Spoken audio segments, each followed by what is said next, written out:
ಸ್ಯಾಮ್ಸನ್ ಅವನು ಸಾಧಾರಣ ಮನುಷ್ಯನಾಗಿದ್ರೆ ಮ್ಯಾಕ್ಸಿಮಮ್ ಒಂದು 10 ಜನ ನೋಡಿಬೋದು. ಆದರೆ ಒಂದು ಜಾಬೋನ್, ಕತ್ತೆಯ ಜಾಬೋನಿಂದ 1000 ಜನನ ಸಾಯಿಸಿದ್ದಾನೆ ಅಂತೆ.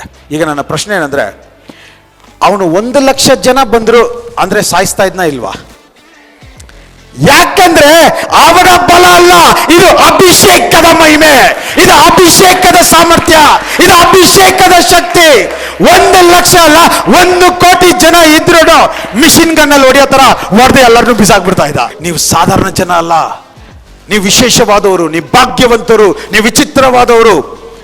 ಸಾಧಾರಣ ಮನುಷ್ಯನಿಗೂ ನಿಮಗೂ ಹೋಲಿಕೆ ಮಾಡಕ್ಕಾಗದೇ ಇರುವವರು ನೀವೆಲ್ಲ ಮಾಡ್ತಾ ಇರೋದು. ನಿಮ್ಮಲ್ಲಿರುವ ಅಭಿಷೇಕದ ಬಲ, ಅಭಿಷೇಕದ ಸಾಮರ್ಥ್ಯ, ಅಭಿಷೇಕದ ಶಕ್ತಿ ನಿಮ್ಮನ್ನು ನಡೆಸ್ತಾ ಇರೋದ್ರಿಂದ ನೀವು ನೋಡುವುದು, ನಿಮಗೆ ಬರುವ ಯೋಚನೆ, ನಿಮ್ಮ ಮಾತು, ನಿಮ್ಮ ಶರೀರ ಮಾಡುವ ಕಾರ್ಯಗಳು, ಇವಾಗಲೆಲ್ಲವೂ ಕೂಡ ಅದು ದೇವರೇ ನಡೆಸ್ತಾ ಇರುವ ಕಾರ್ಯ.